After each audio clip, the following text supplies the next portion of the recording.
你好，你好，你好，你好。大威，您好，您好，你好，你好，你好，总算见着您了。介绍一下，这就是传说中的。你好，你好，你好，中文很好，中文很好，谢谢。你们每天都这么直播过程中是吧？啊，对。昨天啊，导弹从这儿过去，你拍到了是吧？说我听说你拍到了导弹。发上去。Hello。Hello。哎呀。这客厅就像个工作室一样，是吧？拍摄的和剪辑的设备是吧？对。这是你的，你每人一台工作设备是吧？每人一套，对。你这比我们的高级啊，是吧？这比我们的先进。我还有一个工作室，哇天哪！哎呀，你看看这个设备，好多了。啊，那让那个老板换。每个房间都是直播，都可以开直播。不太您在这个战前的时候，是不是也就开始做油管了，是吧？真没有啊，那相机是上个月买的。哎，我看那老雷说你在战前的时候，你好像就是做一点那种旅游啊，什么那种旅拍啊，什么之类的，是吧？就是战前的时候，我那个就是一朋友圈的水平，就是想学的人做，根本没人看。周末好，我现在在马其顿的马特卡峡谷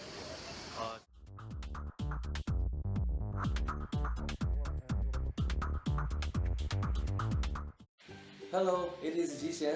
I'm Chinese. I am learning Russian. 战前的就是程序员，这个相机这是新买的啊，就是这个打仗以后买的是吧？啊，对，因为那个 iPhone 对吧，就特别的不专业，就是不好使。哦，你现在这已经都很专业了，这些设备是吧？直播的、拍摄的这直播我还真没做过，就是真是写程序的东西多。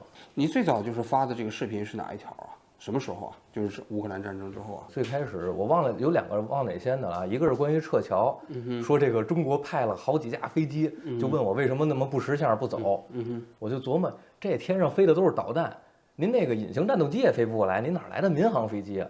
还一个开战第1天，各民航的机场炸的不就是机场吗？机场那开战凌晨5点，咔1小时那就都炸完了。你是觉得就是说，就是他们对这边的信息不了解？对，一个是他不了解，另外一个呢，就这种信息呢，我觉得啊，叫 propaganda， 就是宣传的这两边它各有用意。我这语境我按着谁那边说话呢？咱是管他们叫敌人侵略者，还是叫解放军？我们没有审查，你自己怎么想你就怎么说。那咱说这个俄国解放军这边吧，他们是希望。哎，人家熟读《孙子兵法》，想不战而屈人之兵。那怎么着呢？我放2颗导弹，哎，我吓唬死你。我跟你说要断水了，你害不害怕？所以我当时做了很多视频呢，可能和他们的这个初衷用意是冲突的。你看这东西还是全的，菜市场都营业呢。啊，奥德赛。哎，大姐，看见这超市里吧，又有一种战争要结束的错觉。我来买肉来了，看这姐姐多漂亮，多喜庆。卡克克西维呀，对。俄罗斯那边呢，当然就不开心了。俄罗斯也有人看你这视频是吗？黄俄罗斯啊 ，Kidaiskaya Sovetskaya。你就是说是中国大陆这边？不敢这么说啊，契丹苏维埃共和国啊。为什么不敢这么说呀？咱父母老家还是手里呢。哦，但你其实这个也没大区别了吧？你天天在网上这么说，人还不你毕竟查字典，契丹苏维埃共和国有这么一段。反正这段是跟中华民国在一起的啊。要不你俩都不承认啊。就直接是那个到时候宣统帝退位诏书拿过来，直接给了这个斯大林。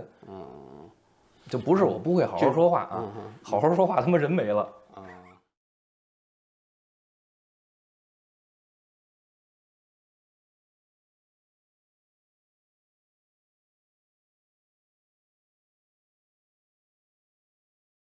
当时你后来被国内的那个社交媒体都给封了嘛，对不对？对，然后咱再说这事儿啊，开始没有这么大面积的永久性的绝对的封啊，人就是象征性的，对吧？鸣枪示警似的，先给你封个2天7天。我那会儿又是不懂事儿，我就一不开心，我把那胶布贴在脸上，你不让我不说话吗？我一个字不说，我给你录段视频。后来这个视频呢，被好多别的媒体朋友就发现了。其中呢，我到今天才明白啊，这个叫境外敌对势力。那我到今天我也没就是不是特别明白。你说人美国之音，人家没写着美国反华之音，咱不是媒体出身的，您给我3个报纸，我只能说《华尔街日报》。哎，这我光听名字啊，我觉得这是不是做金融的？《纽约时报》，我觉得这是不是就是一美国的一个，就怎么说呢？就跟美国的《北京晚报》似的这么一个概念一媒体。人家你说《北京晚报》这总不能是反美媒体吧？它就是一当地媒体。但是人家可能就是想通过一个在这儿的一个中国老百姓去了解一下这个视角是什么不一样的东西，所以这些个所谓的境外反华敌对势力的媒体采访了我。那你觉得那个境内当时把你封杀，主要是因为什么原因？想了这么久，我才想明白，可能就是因为这个境外敌对势力，因为我没骂他，就是其实您截止到今天，我没有一句话是直接不是，我没一句话是骂共产党的。我刚才是不是说社会主义好，对吧？咱你看多懂规矩，我骂普京那王八蛋来着，那该骂。哎，这么说，我骂他，我都有理由。你炸的这房子，这导弹是你扔的吧？这路是在这儿吧？这条路上有我交的税，我挨这儿纳税了，你得赔啊！不是你想走就走，真的按北京话，孙子也别走，这事儿赔完了再说。那你觉得你封杀跟骂普京有关吗？那咱只能说这个黄河子孙孝顺了。我骂他爷爷呢，哎，不是，按辈分这算他爹是吧？那你我只能你让我联想，对吧？没有人给我一个明确的解释为什么封杀你，你只能是猜。咱就说，咱按江湖规矩，搁老年间，叭，我给你嘴巴，知道为什么打你吗？我得给你讲明白了，对吧？还不如一小流氓水平呢。小流氓打完你都得告诉你为什么，对吧？知道为什么今儿抽你吗？你讲明白了啊。那当时这个把你封了以后呢，对你有什么影响吗？就是你封我这个公开的发布信息的权利，这行。你把我和我父母单线联系的可能性都给封掉了。比如说什么呢？就微信啊，1对1的，你之前你封我什么朋友圈啊什么的，这是我发布消息的，我点对点的发消息，这你给我封了。所以跟他们就是联系一些，都变得不方便起来了，是吧？那现在就哎呦，开着微频能联系上，但特费劲，又卡。那你的被封了以后，你家人担心呢？担心你了吗？那担心啊。有没有跟你讲啊？讲你这个，你不要这么搞了，你看政府都把你封了。这种施压呢，这种传导的，它是一种自我审查式的施压。就是他不会跟你说，哎，你因为发了这个，哎，他会找你别的茬儿。你说找茬是找你还是找你家人呢？能碰着谁就找谁的茬儿。国内和我有关的人，他们确实有受到了各种不同的压力。就你父母什么之类的，是吧？咱就非得说这么清楚吗？你现在你敢回国吗？哪天咱俩组团回国？哎，这目标大，你这大新闻，一下逮俩，你看。就你自己的话，你现在想敢不敢回国？不，关键是我觉得我回国这不是就是挺跟自个儿较劲的，就没这个明确需求啊。我就说你父母现在还在国内吧？那在呢。那肯定是也好，我就是回国探亲的需要还是有吗？那你想，比如这事儿吧，我特想咨询一下。我不是有一视频，我说我不行，我自首去啊。您说我怎么错了都行。中国使馆不开门，电话不接。我特想咨询一下这问题。我说你看我这可能犯了一些个什么错误，什么错误咱也不知道，您给咱讲讲。你比如说啊，你这样的要回国啊，你得因为这个你犯了什么罪，我们得调查你，判你个3年5年。我知道啊，好，我这一算，我这30多岁，我3年5年我就是好好做人啊。他也干得过啊。你弄得我跟个什么逃犯，跟个贼似的。问题是我犯什么罪了？还有一个就是说，你还想回国吗？你是不想了吗？还是说想？封账号封到这儿，这不是最终的节点。封完以后还要恶意抹黑你呢。我不知道您有没有？原来呢，咱啥也不是。嘿，现在咱回去，卖国贼、汉奸，各国间谍，说我什么的都有啊，就唯独有一波人说的我是让我特别不能理解。他们家说我是共产党员。你可以说我是什么间谍特务，你不能说我是共产党员啊！那光荣正确的事儿咱不配啊。但是你被封杀之后，反正我看你的油管的粉丝数哗哗涨起来了。那你是吧？能跟您比吗？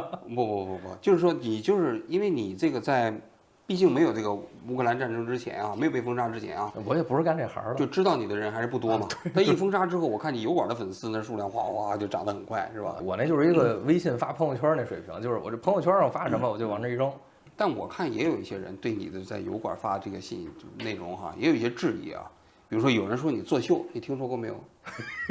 啊，咱这不是？你看这作秀的设备多专业呀！嗯，我有车，待会儿我去，待会儿我去前面，待会儿我去前面看看他们，人家辛苦了。他们说我是演员，对吧？对对对对。他们说泽连斯基还是演员呢。嗯哼，我不是演员，你让我哭，哎，咱这么着，我让您现在给我哭一个，哭不出来。我可以告诉你，我的愤怒是很真实的。我今天的无奈也是挺真实的，我当时的悲愤也是挺真实的。咱这么说啊，我明天说爸被炸死了，我他妈这辈子值了。这辈子娶着漂亮媳妇儿，这走上人生巅峰。明天您给我一国家主席跟我换，不换了啊！你说这个一个时间一个状态，那个时候压抑恐惧，所有的信息给你封杀着，所有的信息都是要给你弥漫，它让你去弥漫这种恐慌气氛。他们会说，其实你不管怎么样，你是个外国人嘛，在这个地方，毕竟也不是乌克兰人，然后那些人可能也没有你特别亲近的。然后你再面对镜头这个掉眼泪吧，就觉得好像有点过，所以他们就说你是在表演。这话说的，他是个人吧，我也是个人吧，他就是只猫被炸死了，我心里也难受吧。我说安倍安三爷遇害，我心里难受，我生气。但他就有人就这么说，哎，那是个日本人，这怎么你也不是个日本人，而且你敢同情一个日本人？我操，哥们儿，我先认为那是个人。您说那个什么南京屠杀、抗日战争，那时候这位安三爷没诞生呢。我查资料，人家50几年才生人，那战争结束了才诞生，那跟他有什么关系？我特别不理解，然后他们为什么不理解我？我是不是一个乌克兰人？但是我是个人。那是一条命。你是觉得这是你的正常的情感流露是吧？我觉得我这么跟您说这段挺正常的，对吧？我就在您解释，说这话不是说因为他是乌克兰人啊，他是一俄罗斯人啊，我说是俄罗斯人，我没说普京啊。他要是死了，我也难过。那他也有人说你其实是利用这个炒作，然后就是想通过油管做起来，变成一个大 V 什么之类的。我操！我正经上班，我工资挣多少钱？这玩意儿，您干这个管，您知道您挣多少钱吧？我踏踏实实我干买卖，我干这人工智能，那挣的不比这少。但是，可能YouTube不一定能给你带来多少收入啊。但是从某种角度来讲，可以给你带来一种被公众关注的这种满足感。那玩意儿咱也不在乎，来一媳妇儿，哎，兄弟妹，你们是战争之后才认识的，对不对？对，我们是奔着结婚去的啊，这不是女朋友，这是最后一任女朋友。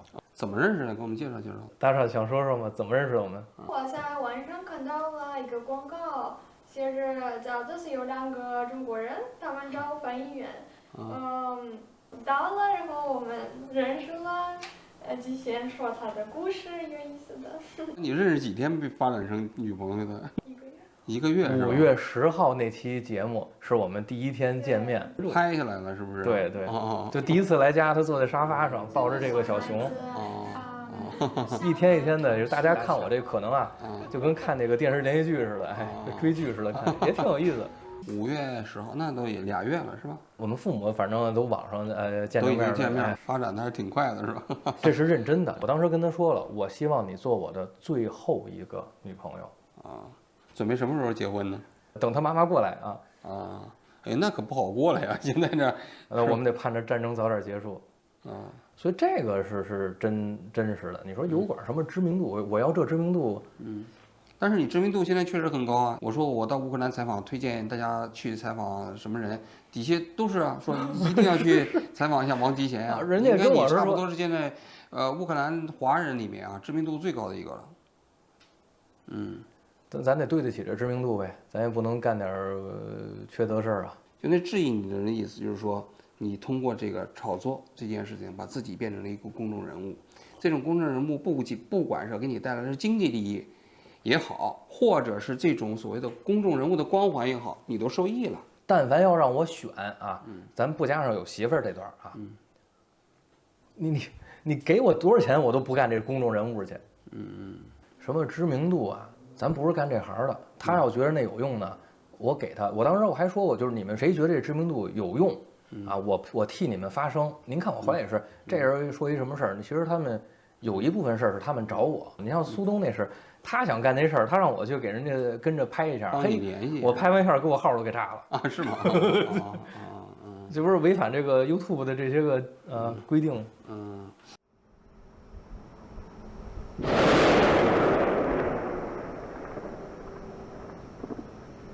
这真是不闲着。22号下午刚上传完视频，又来一波。你的意思是说，他只要不伤害平民就无所谓，是这意思吧？我们当时看见的是政治问题和战争军事问题，谁他妈想到这变成屠杀了？那个前提假设是他得给你留口活路。我们当时还一句话说，您就让我给我留一个给你依法纳税的权利，行不行？您得让我活着。好，您过来烧杀抢掠，压根儿都不给我们留活口，那就没法这么玩了。我不跑了，咱就拼呗。你最多弄死我，你不也如愿了吗？没准我还能弄死你呢。那你怎么看这场战争呢？就是说乌克兰和俄罗斯这场战争。您这问题问的有点挺宏大。这就是好多我和咱们中国人或者说华语聊天的时候，人就经常容易问我的问题：你怎么看这场战争？我不想看这场战争，我也不是看这场战争，我就问你为什么我邻家的这个小姑娘，她今天应该去上学，她现在去不了了，因为这儿打仗了，为什么她要承担这些？那个邻居家的老奶奶，她在做着饭，为什么她应该被导弹炸死？我这么看，所以可能不光这场战争，可能还有另一场。什么中华民国之间的战争，我一样的观点，我不想跟你讲谁对谁错，你们俩这个什么革命家、政治领袖打去没问题，我给你腾出一足球场，这么大地儿打够不够？不够再给你加块地儿打，你们俩直接打，瞪着头发打，别他妈上我们家院里打来。你的意思就是说，你反对一切战争都是应该用政治手段来解决问题。你如果是政治问题，就停留在你不要把问题扩大化，对吧？就像夫妻俩似的。你俩有一个小矛盾，不要把矛盾扩大化，非要以离婚，非要以两个家族之间的对立来解决这问题。这很多人，他们喜欢升级矛盾。可能说句大逆不道的话啊，我就问你，这个战争不管谁赢了，我不用上税。我就这么说，现在这是我的媳妇儿，我不站到任何一边，我也不想知道这场战争谁对谁错。但是谁让他受了委屈，那个人是我的敌人。那如果要是乌克兰的军队因为战争的需要把他家的房子拆了呢？我不管他是谁，我就问你，因为什么他的房子要被拆？当然了，你坐这儿给我讲理，说这东西是我的，你要用，你给我好好说话，我可以把它给你。你要不跟我好好说话，非他妈抢走，那这事儿就不一样。那比如说现在他们乌克兰跟俄罗斯军队在打仗，乌克兰的军队把他们家的房子炸了，那你会恨谁？这件事情，您这个例子就是特别那个挑战这个小概率道德底线。首先啊，这个事件我要先看明白是怎么回事儿。专门为了炸他去的，还是为了抗击外敌误伤了？但是你一开始说只要谁动了他嘛，你就去报仇嘛。哎，那您是不是得讲个逻辑道理啊？那逻辑道理就存在很大分歧嘛。俄罗斯就是认为打这场战争也是有理由嘛。当然，乌克兰认为俄罗斯是入侵他，对不对？您说的是俄罗斯、乌克兰，这都是特别宏大的概念。我就一直认为，因为发起了战争，所以我恨普京这个王八蛋。别人我不恨啊。比如说啊，就是这个炮弹是被俄罗斯人轰的，我可能不恨这士兵。你不是打着玩儿，我相信在你们那个体制内，就是俄国那体制内，如果你的长官要你打他，你不打他就有人打你。所以不要讲俄罗斯啊、乌克兰。谁什么俄罗斯？我认为是不是普京发起的战争？认为就是普京他个人。然后我看见是他在媒体上说我们要打这场战争，对吧？这是他干的。所以冤有头债有主，你别跟一小兵太过不去。就像我很理智的看待二战，这个可能和大多数国内的观点不一样。日本人是侵略者，但是日本兵，如果你是职业士兵，您看在最后战争结束以后，国际法庭对于职业军人是如何宣判的，对吧？不是所有职业军人都得死。但是那个纳粹当时实际还是宣判了。对呀、你是有一个，就是说您别宣称您是自己共产党员，没人逼着你当那个啊。纳粹不就是德国社会主义工人党党员？这叫纳粹。性，乌克兰的女孩如何看待性？大家好啊，又见面了。他是大沙，承认叫中国满清结束以后的那个中国，只有一个，叫中华民国。大沙这手机铃音就是这个。对，因为我特别喜欢看新闻。我也喜欢。我看你刚才也提到中华民国啊，这个共和国啊，就是这个表述是不是你在被封杀以后，你才在网上用这种方式的？哦，这是他们给我扣帽子。我一说，我开始就顺着人家说，他说您来自哪儿？我来自台湾。我就因为提了几句台湾，人家说我台独，本身啊就是不给我扣不扣帽子，我也是强调台独。台湾为什么台湾从哪儿独立啊？中华民国台湾从民国的土壤中再独立出去，那中华民国就没了。今年是民国111年，我不希望看到中华民国没了。你说让这个台湾地区从中华民国的国土上独立，我不认同。什么叫台湾国？我认为那地儿叫中华民国，啊，我认为叫中华民国台湾地区、中华民国大陆地区啊、沦陷区等等，这是。人家说了，我们本来就是中华民国，我还上哪儿独立去？可能就是这种台独的，就叫修改宪法，他们要修改民国宪法，希望这个更改国名国号，更改国号这件事儿呢，可能搁咱大陆听着大逆不道，这事儿我都经历过好几次了。最近一次那谁，马其顿，我去的时候叫马其顿，现在叫北马其顿，这国号是能改的。你最多就是身份证换一下，只要老百姓能活得幸福就行。你刚才这个观点我理解啊，我很好奇的是，就是你的这个表述哈，是不是因为大陆把你封了，你才会这么表述？不是因为他给我封了，而是因为我被莫名其妙的被一些人扣了帽子，我是想给自个儿摘帽子，他们家说我台独，我就得给你掰扯掰扯，怎么叫台独啊？就是因为有人说你是台独，你才这么解释的。我得给他解释，我怎么就台独了？我不支持台独。当然了，客观的说呢，这就是我比较有政治观点的一个表态，就是不管它独立还是不独立，如果这是人民自己的意愿，那就应该是尊重人民自己的意愿。那比如说啊，卢甘斯克那边如果要是居民选择就是从乌克兰独立出去，全民公投，那他妈得问谁叫居民？卢甘斯克原住居民现在是不是都不同意的都被赶走了？那现在你再问还剩下那儿的居民，让他们投票，那拿脚趾头讲就知道结果了。但是在战争之前啊，其实卢甘斯克和顿涅斯克那个地方，如果要是全民公投，就是要离开乌克兰，要加入俄罗斯，你同意吗？好，那个时候呢，就是怎么说呢？那个时候有他的当时的历史背景，人们在当时做出了那样的选择，是因为他们对他们的选择的结果有更多的想法，他会觉得那样更好。但是呢，通过这场战争，有很多人后悔了。那么，如果我们现在再重新投票一遍，你看结果会怎样？但这是不是太儿戏了？比如说，你今天假如说你投票加入俄罗斯，你说你同意，然后明天你又反悔了，再回到乌克兰，那这个其实就没有办法治理了，你不觉得吗？人要活着，你不管是因为他要加入 A 还是要加入 B， 它本身的一点没变，就是人想好好活着。你是觉得都无所谓，只要他们投票，每10年投一次票，想加入俄罗斯就加入俄罗斯，想加入乌克兰就加入乌克兰。